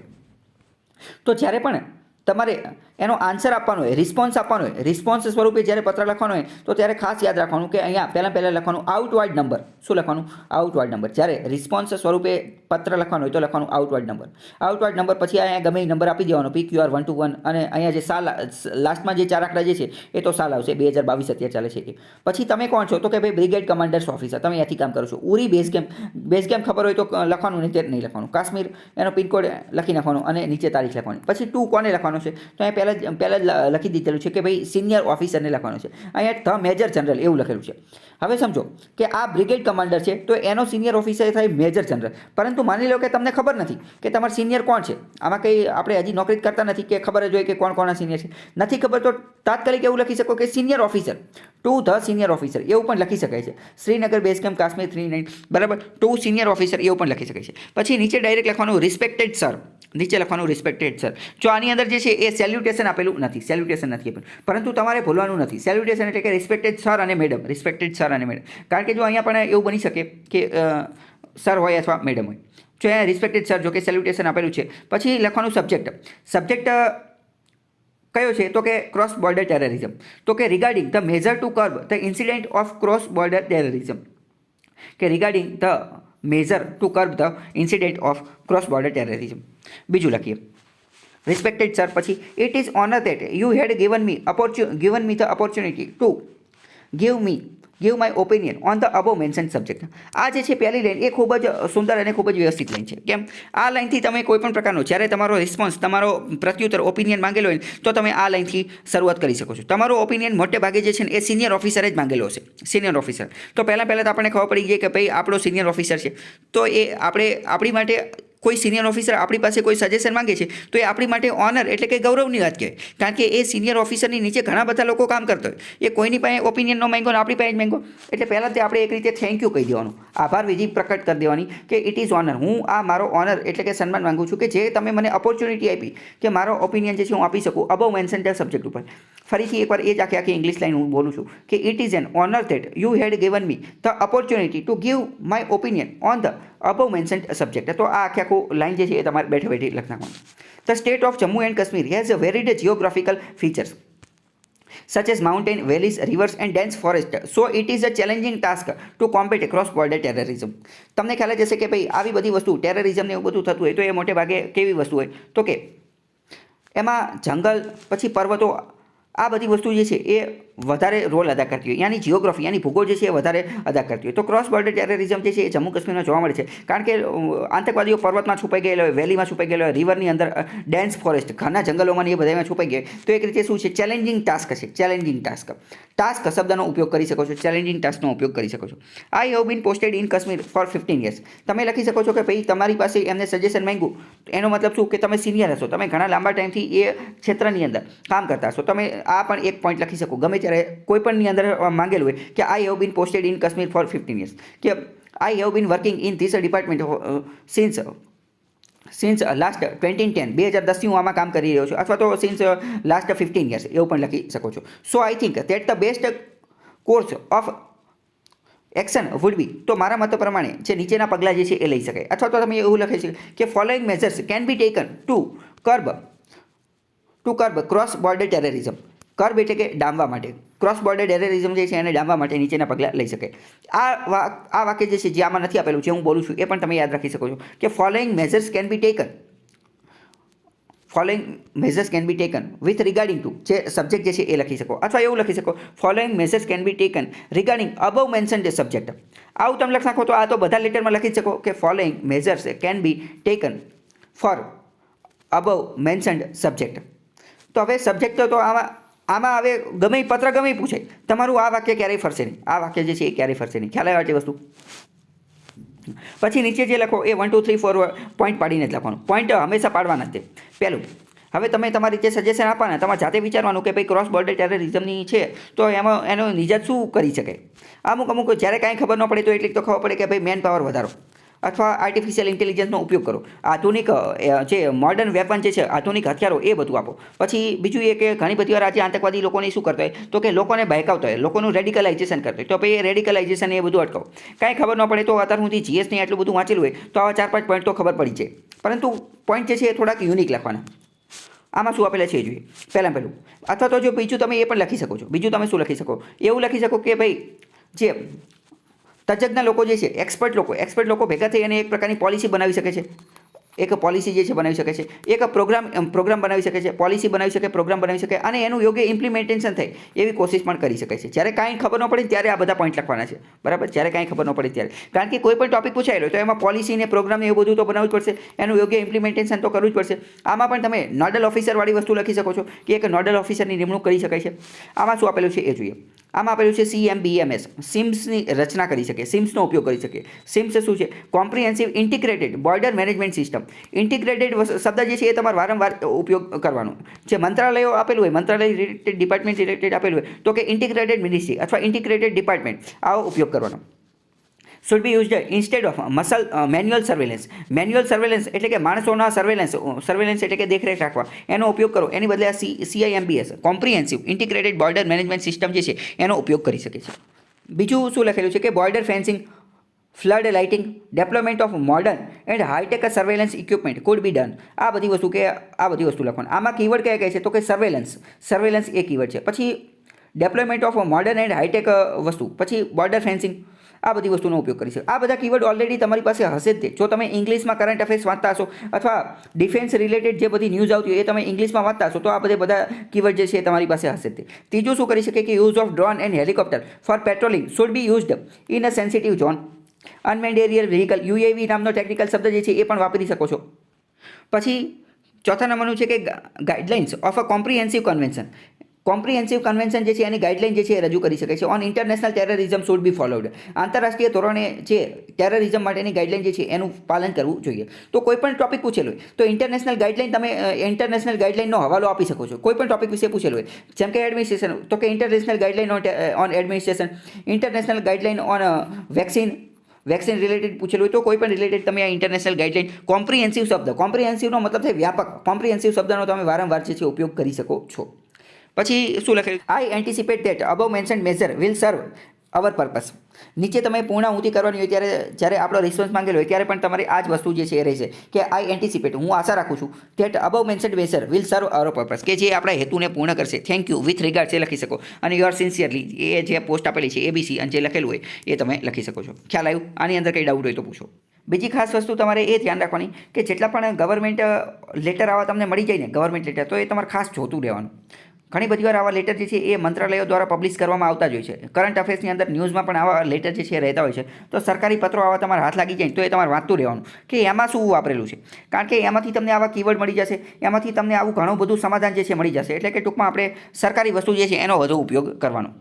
બીજો લેટર એવું કહે છે, imagine that you are a deputy section officer in revenue department of government of Gujarat. Gujarat સરકારની અંદર ડેપ્યુટી સેક્શન ઓફિસર છો, ડેપ્યુટી સેક્શન ઓફિસર છો એટલે કે DYSO છો. કઈ જગ્યાએ? તો કે રેવન્યુ ડિપાર્ટમેન્ટની અંદર, મહેસૂલ ખાતાની અંદર. The department is facing with an issue of a huge stock of old files. ડિપાર્ટમેન્ટની અંદર શું વાંધો છે કે હ્યુજ ઓલ્ડ ફાઇલ, જૂની ફાઇલોનો ઘણો બધો સ્ટોક થઈ ગયો છે. Your senior officer has sought your opinion about the needful action to be taken to address the said issue. Write a letter in about 150 words to your senior officer suggesting necessary measures. શું વાંધો છે? તો કે ભાઈ huge stock થઈ ગયો છે ફાઇલનો, જૂની ફાઇલ, ઓલ્ડ ફાઇલનો સ્ટોક વધી ગયો છે અને તમારા સિનિયર ઓફિસરે માંગેલું છે. એટલે તમારે આ પત્ર કાની અંદર લખવાનું છે? પ્રત્યુત્તરની અંદર, રિસ્પોન્સની અંદર, જવાબની અંદર લખવાનું છે. જવાબની અંદર લખવાનું હોય તો મેં તમને તાત્કાલિક કહી દીધું, આઉટવર્ડ નંબર લખી નાખવાનો, આઉટવર્ડ નંબર, અને લાસ્ટમાં 2022ની સાલ લખવાની, અને જે ક્રમાંક છે એ લખી નાખવાનો. પછી 25 સેક્રેટરીએટ, રેવન્યુ ડિપાર્ટમેન્ટ, ગાંધીનગર. હવે રેવન્યુ ડિપાર્ટમેન્ટ ઓલરેડી તમને કીધેલું છે. આમાં તમે ડેપ્યુટી સેક્શન ઓફિસર એ પોસ્ટ પણ તમે લખી શકો છો, ગાંધીનગર. અને આ રીતે જો ગુજરાત સરકારનું આપેલું છે તો ખબર પડી જાય કે ગાંધીનગરની જ વાત કરતા હશે, અને એ તારીખ લખવાનું. પછી 2, કોને પત્ર લખવાનો છે? તો કે સિનિયર ઓફિસરને જે છે એ લખવાનું છે. સિનિયર ઓફિસરની અંદર પણ વાત કરીએ તો, એક મિનિટ, સિનિયર ઓફિસરની અંદર વાત કરીએ તો જનરલી સિનિયર ઓફિસર કોણ હોય? તો કે સેક્રેટરી હોય, સચિવ હોય. તમને અહીંયા જો ડાયરેક્ટ શું આપેલું છે? Two the deputy secretary. Deputy secretary એટલે કે જે ઉપસચિવ જે છે એને પત્ર લખવાનો છે, કારણ કે આ DYSO જે છે ડેપ્યુટી સેક્શન ઓફિસર, એનો ઉપરી કોણ હોય? તો કે ડેપ્યુટી સેક્રેટરી. પરંતુ માની લો કે તમને ખબર નથી તો તમે ડાયરેક્ટ સિનિયર ઓફિસર પણ લખી શકો છો. સિનિયર ઓફિસર ડાયરેક્ટ જ એવું લખી નાખવાનું, અને રેવન્યુ ડિપાર્ટમેન્ટની ગાંધીનગરને આ બધું લખી નાખવાનું. પછી રિસ્પેક્ટેડ સર અથવા મેડમ, રિસ્પેક્ટેડ સર અને મેડમ બંને લખવાનું, રિસ્પેક્ટેડ સર અને મેડમ. અને સબ્જેક્ટમાં શું લખવાનું કે regarding necessary measures to dispose the stock of old file, અથવા તો to get rid of. To get rid ઓફનો મતલબ શું થાય? ટુ ગેટ રીડ, આ એક ફ્રેઝ છે એ યાદ રાખી લો. ટુ ગેટ રીડ ઓફ એનો મતલબ થાય કે સમસ્યામાંથી નિજાત મેળવવી, સમસ્યામાંથી સમાધાન મેળવવું. તો કે two gate measures needed two get rid of stock of old file. જૂની જે ફાઇલો જે છે એનો સ્ટોક થઈ ગયો છે, એમાંથી બહાર નીકળવા માટેનો રસ્તો, એની માટે શું કયું બ્રહ્મજ્ઞાન, કઈ રીતે વિધિ જે છે અપનાવવી જોઈએ એ પણ વાપરી શકો. અથવા અહીં આપેલું છે regarding necessary measures to dispose the stock of old file. Dispose શબ્દનો મતલબ શું થાય? તો ઓફિશિયલ ભાષાની અંદર આ ડિસ્પોઝ શબ્દ વાપરતો હોય છે. એ કીવર્ડનો તમે ઉપયોગ કરી શકો છો. જ્યારે કોઈ પણ સમસ્યા આવેલી હોય, કોઈ પણ ફરિયાદ આવેલી હોય, એ ફરિયાદનું જ્યારે સંપૂર્ણપણે સમાધાન થઈ જાય અને પછી એ ફરિયાદને ડસ્ટબિનમાં નાખી દેવી, અથવા એ ફરિયાદ હવે સંપૂર્ણપણે 100% સોલ્વ થઈ ગઈ તો એને કહેવાય ડિસ્પોઝ. તો ફાઇલના સંદર્ભમાં પણ ડિસ્પોઝ જે છે એ શબ્દ વાપરી શકાય. તો એડમિનિસ્ટ્રેટિવ બાબતમાં તમે આ ડિસ્પોઝને આવા બધા શબ્દો વાપરો તો એ ખૂબ સારું રહેશે. હવે લખીએ કે direct I am writing in response to your request of sharing my opinion in the above mention subject. અહીંયા શું લખેલું છે કે આઈ એમ રાઇટિંગ. આની શરૂઆત પણ તમે આપણે લાસ્ટ લેટરમાં જે જોયું એ લખી શકો છો કે આઈ એમ ફિલિંગ ઓનર, અથવા તો હું પહેલાં તો ઓનર એટલે કે આદર ભાવ અનુભવું છું કે તમે મને આની માટે લાયક સમજો, અથવા તો I am thanking you for giving me this opportunity to share my view on above mention subject. આવી વસ્તુ પણ તમે લખી શકો છો કે પહેલાં તો ભાઈ હું તમારો આભારી છું કે તમે આટલા સિનિયર ઓફિસર છો અને તમે મને એ લાયક ગણ્યો કે હું મારા જે છે એ સજેશન ભલામણો એ આપી શકું. એ રીતે પણ તમે લખી શકો છો. મારા મત પ્રમાણે તો એ રીત જે છે એ જ સારી રહેશે, કારણ કે એ રીતે શું થશે કે સામેવાળા વ્યક્તિનું પહેલાં તો સન્માનની જણાઈ જશે, ઇન્ટ્રોડક્શન થઈ જશે, અને 2 લાઇનની તમારી લખાઈ જશે. 15 લીટીમાં લખવાનું છે તો 2 લાઇન તો તમારી એમ જ પૂરી થઈ જશે. આમાં શું આપેલું છે એ જોઈએ. તો being a deputy section officer it's my duty to put up the file for further process. DYSO હોવાના નાતે મારી એ ડ્યુટી છે કે આ ફાઇલની આગળ વધારવી. But due to the huge flow of files કારણ કયા કયા છે એ આપવાનું. જો આમાં આપેલું છે કે ભાઈ જૂની ફાઇલનો સ્ટોક થઈ ગયો છે, તો જૂની ફાઇલનો સ્ટોક શું શા માટે થયેલો છે, એના કારણ જે છે એ એકાદ બે લીટીમાં એ કારણ જે છે એ આપવાના. એનું કારણ શું હોઈ શકે છે? તો કે લેક ઓફ મેન પાવર હોઈ શકે છે, અથવા તો કે ઇન્ક્રીઝિંગ નંબર ઓફ કમ્પ્લેન્ટ્સ એ પણ હોઈ શકે છે. આ બે ખાસ કરીને તો લેક ઓફ મેન પાવર જે છે એ લખી નાખવાનું એટલે ખ્યાલ આવી જાય. But due to the huge flow of files the number has been increasing on the table. Therefore, to dispose old file stock, following measures may be taken. પછી ડાયરેક્ટ આપણે જે ઓલામાં જોયું તો એવી જ રીતે આપણે એવું લખી શકીએ કે following measures can be taken two get rid of the above mentioned issue. હમણાં આપણે જે મેં તમને એક કીવર્ડ કીધો એ તો બધામાં લાગુ પડી જશે કે અબવ મેન્શન્ડ સબ્જેક્ટ જે છે એનાથી નિજાત મેળવવા માટે, એને સોલ્વ કરવા માટે નીચેના ફોલોઈંગ મેઝર્સ, નીચેના પગલાં લઈ શકે. પહેલું શું કીધેલું છે કે e filing system could be developed for speedy scrutiny શબ્દ વાપરી શકો છો. સ્પીડી સ્ક્રુટિની, સૂક્ષ્મ તપાસ માટે શું કરી શકો? ઈ ફાઇલિંગ સિસ્ટમ વાપરી શકો. File disposal time should be determined so it can be disposed at the timely manner. આનો ફાઇલ ડિસ્પોઝ કરવાનો ટાઈમ જે છે નક્કી કરી નાખવો જોઈએ. પછી કેટેગરાઇઝેશન ઓફ ઓલ્ડ ફાઇલ, જૂની ફાઇલોનું કેટેગરાઇઝેશન કરવું જોઈએ to be done so it can be scrutinized rapidly and disposed. ચોથું શું છે? ધ મંથલી બિઝનેસ સ્ટેટમેન્ટ કે જેને એરિયર્સ લિસ્ટ કહેવામાં આવે is intended to bring the notice of the superior officer the slackness is disposal or accumulation of areas. I hope the above suggestion may be useful to you. Thanking અને your sincerely આ રીતે આ પત્ર જે છે એ લખવાનું છે. ત્રીજા નંબરનો લેટર છે imagine you are an officer on special duty in the department of archaeological survey. એએસઆઈની અંદર સ્પેશિયલ ડ્યુટીમાં ઓફિસર છે. India as a rich heritage, ભારતની અંદર rich heritage which includes the respiratory of archaeological treasures and incredible monuments. ઘણી બધી archaeological ટ્રીઝર્સ છે અને ઇનક્રેડિબલ મોન્યુમેન્ટ્સ એટલે કે શિલ્પ સ્થાપત્ય છે. Your senior officer has sought your opinion. તમારા સિનિયર ઓફિસરે મંતવ્ય માંગેલું છે. Measures to be adopted to preserve the invaluable heritage monument. Write a letter in about 150 words to your senior officer suggesting necessary measures. તો આની માટે શું લખવું જોઈએ? બરાબર, આ પણ ઓલો જ કે તમારે એક રીતે પ્રત્યુત્તર આપવાનો છે, એટલે કે રિસ્પોન્સ સ્વરૂપે પત્ર આપવાનો છે. તો જવાબ પહેલાં લખી નાખવાનો આઉટવર્ડ નંબર, પછી 24 Tilak department of archaeological survey new Delhi. એએસઆઈમાંથી વાત કરે છે તો એ તો ખબર પડી ગઈ. To the director senior officer. તો અમુક વાર મેં તમને કીધું કાંઈ ખબર ન પડે તો સિનિયર ઓફિસર લખવાનું, અથવા તો અહીંયા ડિરેક્ટર લખી નાખવાનું.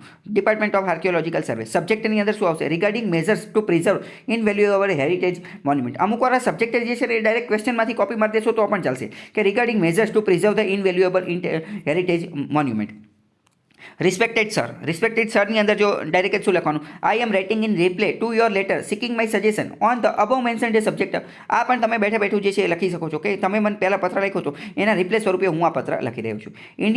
India art heritage primarily refers to the tangible heritage comprising of painting. આની અંદર આપણે ઇન્ટ્રોડક્શનમાં શું કીધું કે ભારતની અંદર જે હેરિટેજ જે છે એની અંદર કોનો સમાવેશ થાય છે? તો કે painting, art forms, ancient monuments, archaeological sites, sculptures અને સ્ક્રિપ્ચર્સ, આ બધાનો સમાવેશ થાય છે. આઈ હેવ 10 years ઓફ એક્સપિરિયન્સ. મેં તમને બીજી વાત એ પણ કીધેલું હતું કે તમારો ઓપિનિયન માંગ્યો કે મતલબ કે તમે સિનિયર છો, તમારો અનુભવ છે, તો લખી નાખવાનું I have 10 years of experience of working in archaeological department. According to me, મારા મત પ્રમાણે the best course of action would be, અથવા તો according to me following measures can be taken for above mentioned subject. પછી નીચે 1 2 3 લખવાનું. પહેલું tapping of public private partnership model for sustenance of art and craft. PPP model જે છે એનો ઉપયોગ કરી શકાય. બીજું introduction of a compulsory offline and online training for tourism purpose willing to undertake ventures. Online training અને offline training આપી શકાય ટુરિઝમ પર્પઝ માટે. ત્રીજું heritage depiction and promotion through immersive technology and augmented રિયાલિટીનો ઉપયોગ કરી શકાય. એઆઈ આર્ટિફિશિયલ ઇન્ટેલિજન્સનો તો ગમે જ્યાં ઉપયોગ કરવાનો ત્યાં કરી જ નાખવાનો. ડિજિટલ બાબતનો એનો ઉપયોગ કરવાનો. પછી કરિક્યુલમ મોડિફિકેશન. સિલેબસ જે છે વિદ્યાર્થીઓનો સિલેબસ એની અંદર અથવા તો જે આ ફિલ્ડની અંદર એએસઆઈના ફિલ્ડની અંદર નોકરી કરવા માટે જે કરિક્યુલમ જે છે જે શીખવાડવામાં આવે છે એની અંદર ફેરફાર કરી શકાય. Identification and inclusion of heritage as asset of school. શાળાના અભ્યાસક્રમની અંદર આ જે હેરિટેજ જે છે એનો સમાવેશ કરી શકાય. Open department of heritage management માટે એક ઓપન ડિપાર્ટમેન્ટની રચના કરી શકાય. એની માટે એક નોડલ ઓફિસર, આપણે જે કીવર્ડ જોયેલો હતો તો નોડલ ઓફિસર જે છે એની એક નિમણૂક કરી શકાય on the lines of Ahmedabad university. Ahmedabad યુનિવર્સિટીએ આવી રીતે આ વાક્યમાં એવું કહેવામાં કે અમદાવાદ યુનિવર્સિટીએ ઓલરેડી આવું જે છે એ કરિક્યુલમની અંદર મોડિફિકેશન કરેલું જ છે, તો એવું તમે પણ કરી શકો છો. તો આવી રીતે તમે પણ બીજી એકાદી નામાંકિત સંસ્થા હોય એનું નામ આપી શકો છો. બીજું greater involvement of the universities in schemes promoting arts and cultures as well as inclusion of fine arts as a subject in the universities. યુનિવર્સિટીમાં ફાઇન આર્ટનો વધુને વધુ લોકો એમાં જોડે એ કરવાનું, અને શાળાની અંદર યુનિવર્સિટીની અંદર આર્ટ્સ એન્ડ કલ્ચર જે છે એને પ્રમોટ કરે એવી સ્કીમ લોન્ચ કરવાની. I hope these suggestions will be useful for the preservation of invaluable heritage monument. Thank you. જય હિન્દ. Your sincerely. આવી રીતે આ પત્ર લખી શકાય છે. ચોથા નંબરનો પત્ર એવું કહે છે કે imagine you are senior superintendent of police posted in Mumbai. મુંબઈની અંદર તમે એસપી છો, senior superintendent of police. The IG police Mumbai has sought your opinion. Mumbai પોલીસના જે આઈજી જે છે, આઈજી એને તમારો ઓપિનિયન માંગેલો છે about the measure to be adopted to curb the incidents of cyber crime in the states. Cyber ક્રાઇમને અટકાવવા માટે, કર્બ એટલે કે અટકાવવું. Write a letter in about 150 words to the IG police Mumbai suggesting measures necessary. આ already PI મેન્સની અંદર આ પ્રશ્ન પૂછાઈ ગયેલો છે. તો આમાં રિસ્પોન્સ આપવાનો છે. તો પહેલાં તો આઉટવર્ડ નંબર આપવું જોઈએ. તમે ક્યાંથી છો? તો કે ભાઈ તમે સાયબર સેલમાં કામ કરો છો ઈસ્ટ મુંબઈની અંદર, અને આમાં તમે તમારી પોસ્ટ પણ લખી શકો છો જે ઓલરેડી આમાં આપેલી છે. એટલે ટુ પત્ર કોને લખવાનો છે? તો કે આઈજી એટલે કે inspector general of police the office, એનું એડ્રેસ નહીં લખી શકો. નીચે સબ્જેક્ટ લખી શકો. સબ્જેક્ટ શું? તો કે regarding measure to be adopted to curb the incidents of the cyber crime in the states. Already આ ક્વેશ્ચનમાં આપેલું એના રિલેટેડ બધી વસ્તુ લખવાની, બરાબર. તો સબ્જેક્ટ અને રિસ્પેક્ટેડ સર. પહેલાં શું લખવાનું કે I would firstly like to thank you for giving me the opportunity to share my opinion on the above mention subject. આ અત્યારે મેં તમને 2-3 અલગ વસ્તુ કીધી, એમાંથી તમારી કોઈ પણ એક વસ્તુ જે છે નક્કી કરી નાખવાની, અને ગમે ત્યારે તમારો ઓપિનિયન પૂછેલો હોય ને તો એ જ તમારે લખવાની. જેમ કે આ એક ખૂબ સારું રહેશે કે I would firstly like to thank you for giving me the opportunity to share my opinion on the above mention subject. તો આ એક બેસ્ટ રહેશે મારા મત પ્રમાણે, કે જેના કારણે શું થશે કે ઉપરી અધિકારીનું સન્માન પણ જળવાઈ રહેશે, તમે આભાર વિધિ પણ કરી લેશો, તમે સિનિયર છો એ પણ ખબર પડી જશે. તો આ એક સારું રહેશે. બાકી તમને જે યોગ્ય લાગે, મેં તમને 2-3 જેટલા આવતા હશે એ બધા હું તમને કહી દઈશ. With increasing the use of આઈસીટીનો ઉપયોગ થઈ રહ્યો છે વધુને વધુ. આઈસીટી નામનો કીવર્ડ, એનો ઉપયોગ કરવાનો નથી ગમે ત્યારે ટેકનોલોજીનો આવે. આઈસીટીનું full form information communication and technology. In routine life rise of cyber crime has also been noticed. I have been working as a superintendent of police in cyber cell for 5 years. આ આપણે કેટલા ટાઈમથી કામ કરી રહ્યા છીએ એ પણ લખી નાખવાનું. એઝ ઓફ માય નોલેજ, મારા મત પ્રમાણે, and experience being a cyber SP best course of the action. નીચેના પગલાં following measures can be taken to curb above mention subject. એ લખી શકો આપણે હમણાં જોયું રીતે. પછી 1, 2, 3 લખવાનું કે we may take a number of legislative, technical and institutional measure for addressing issue related to cyber security. Cyber સિક્યુરિટીને સ્ટ્રેન્થન મજબૂત કરવા માટે લેજિસ્લેટિવ, ટેકનિકલ અને ઇન્સ્ટિટ્યુશનલ મેઝર લઈ શકે. અલગ પ્રકાર, જો અહીંયા ફોલ્ડર પડ્યા કે લેજિસ્લેટિવ કાયદાકીય બાબતો, કાયદાકીય પગલાં લઈ શકે, ટેકનિકલ પગલાં લઈ શકે, અને ઇન્સ્ટિટ્યુશનલ એટલે કે આપણે સંસ્થાના આધારે અલગ પગલાં લઈ શકીએ. તો આ એક ખૂબ સુંદર અલગ જેટલા વધારે ડાયમેન્શન આપો એ સારું રહે. અહીંયા 3 ડાયમેન્શન આપવાની કોશિશ કરેલી છે. ત્રીજું, State Cyber Security Coordinator under National Security Council Secretariat should coordinate with different agencies at the state level for cyber security matters. અહીં તમને એક બીજી વસ્તુ પણ ખબર હોવી જોઈએ કે સાયબર રિલેટેડ જે છે એ ભારતની અંદર કઈ સંસ્થા કામ કરે છે એનું પણ તમે આની અંદર જે છે એ ઉપયોગ કરી શકો છો. ભારત સરકારે થોડા સમય પહેલાં સાયબર સ્વચ્છતા કેન્દ્ર આની લોન્ચ કરેલું હતું. તો આનો પણ અહીંયા હવાલો આપી શકો કે સાયબર સ્વચ્છતા કેન્દ્ર Botnet Cleaning and Malware Analysis Center needs to be launched for detection of malicious programs and provide free tool to remove the same. પછી આઈટી એક્ટ જે છે એને સ્ટ્રેન્થન કરવો જોઈએ. હેઝ ડિટરન્ટ પ્રોવિઝન, એની અંદર ડિટરન્ટ એટલે કે સામેવાળો વ્યક્તિ ડરી શકે એવો પ્રોવિઝન હોવો જોઈએ. To deal with cyber threats and cyber attacks it should be implemented accordingly. પછી state cyber coordination centre has been set up to generate necessary situational awareness of existing and potential security threat and enable timely information sharing proactivity. આ બાકી અહીં લખેલું છે, તમે એકવાર જોઈ લેજો, બરાબર. અને પછી લાસ્ટમાં આ આભાર વિધિને આઈ હોપ આ સજેશન બધા કામ કરશે. થેન્ક યુ અને આ બધી વસ્તુ લખવાનું. બીજી અહીંયા જોઈએ તો અમુક પ્રકારના જે પ્રોબ્લેમ હશે એ તમે એના વિશે ઘણું બધું વાંચેલું જશે એના વિશે તમને મોટે ભાગે જોઈએ તો અમુક પ્રકારનો આઈડિયા હશે. જેમ કે આ સાયબર ક્રાઇમ રિલેટેડ લખેલું છે, બરાબર. તો સાયબર ક્રાઇમ રિલેટેડ પ્રશ્ન પૂછવાની શક્યતા ખૂબ જ વધારે રહેલી છે. તો સાયબર ક્રાઇમ રિલેટેડ મેં યુટ્યુબમાં ઓલરેડી 2, 3 વિડીયો મૂકેલા છે. એ બધા વિડીયો જોઈ લેજો. તો એમાં ઘણી બધી સરકાર દ્વારા જે સ્કીમ ચલાવવામાં આવે છે, સરકારે જે મેઝર લીધેલા છે, તો એ બધા એની અંદર જે છે એ આવી જશે. તો એનો તમે લેટરની અંદર હવાલો આપશો, એ લખશો તો એ ખૂબ સારી છાપ જે છે એ પડશે. ખ્યાલ આવ્યો? 5મા નંબરનો લેટર જોઈએ તો કે imagine that you are the officer on special duty at the NITI Aayog. નીતિ આયોગની અંદર સ્પેશિયલ ડ્યુટીમાં છો ભારત સરકારની અંદર. NITI Aayog planning to launch scheme for unlocking the full potential of women in the world of work. કામની અંદર મહિલાઓનું પોટેન્શિયલ જે છે એ વ્યવસ્થિત સ્થાપિત કરી શકે એની માટે. To fulfil the mission your senior officer has sought your opinion. તમારા સિનિયર ઓફિસરે તમારો તમારો ઓપિનિયન માંગેલો છે. Most essential and appropriate scheme that can be launch. કઈ સ્કીમ લોન્ચ કરવી જોઈએ એની માટે 100 શબ્દમાં પત્ર લખવાનું છે. આઉટવર્ડ નંબરને આ હવે તો તમને ખબર પડી ગઈ છે કે અહીંયા શું લખવાનું, અહીંયા શું. નીચે સબ્જેક્ટ લખવાનું કે regarding the essential and appropriate scheme to unlock the full potential of women in world of work. Respected sir પછી આપણે ઉપર જે વાક્ય લખ્યું કે first of all I would like to thank you that you gave me the opportunity. આ વસ્તુ લખી શકો અથવા તમને જે સારું લાગે એ લખી શકો. અહીં શું લખેલું? You had shot my opinion on the above mention subject. According to the 2011 census in India, ભારતની વસ્તી પ્રમાણે 48% 48% of population considered of women, 48% મહિલાઓ છે. whereas very less percentage of women is in the workforce. Therefore, it is needed of the for an unlock the women potential in the arena of work. As per my knowledge and experience, following schemes can be encouraged to unlock the full potential of women in the world of work. નીચેની scheme જે છે એનું પાલન કરવું જોઈએ. જો અહીંયા વસ્તી ગણતરી એનો હવાલો આપેલો છે તો તમે આ પ્રકારનો ડેટા જે છે એનો પણ ઉપયોગ કરી શકો. આ આખું વાક્ય લખ્યું અને બાજુમાં તમે જે છે એ કોષ્ટક પણ બનાવી શકો છો. એક પ્રકારનો પાઈ ચાર્ટ, એક વર્તુળ આલેખ પણ બનાવી શકો છો. વર્તુળ આલેખની અંદર તમે એવું લખી શકો કે ભાઈ અકોર્ડિંગ ટુ સેન્સસ 2011 અને 48%માં મેલ લખી નાખવાનો અને 48%ની અંદર મહિલા લખી નાખવાની અને 52%ની અંદર મેલ લખી નાખવાનો. તો આવું પણ તમે કરી શકો છો. પહેલું તો શું કીધેલું છે કે ભાઈ સ્ટેપ ચાલુ કરવું જોઈએ. સ્ટેપ શું છે તો કે support of training and employment program. આપણે પહેલા જ લેટરમાં જોઈ લીધું કે આવી પ્રકારની કોઈ સંસ્થા અથવા આવી પ્રકારની વસ્તુ કોઈ ઇમેજિન કરી અને તમે જાતે પણ બનાવી શકો છો. અથવા તમે જેટલું વાંચેલું છે એ બધાની ઉપરથી તમારે ક્રિએટિવ આઈડિયા લાવવાનું, ઇનોવેટિવ આઈડિયા લાવવાનું અને જાતે લખવાનું. અથવા તો કોઈ સ્કીમ ઓલરેડી ચાલુ છે એનું નામ લખવાનું. સ્ટેપ તો કે support of training and employment program for women scheme aims to provide skills that give employability to women and provide competencies and skills that enables women to become self-employment અથવા entrepreneur. બીજું, Prime Minister's Women Assistance Scheme. It aims to provide financial assistance to the graduate women for opening new business. આવા પ્રકારની વસ્તુ જે છે નઈ રોશની scheme જે છે એ લોન્ચ કરી શકાય. મુદ્રા યોજના. આ છે જે આઈડિયા આવતો એ લખી શકાય અને નીચે યોર સિન્સિયરલી આવી રીતે આ પત્ર પૂરો કરી શકાય.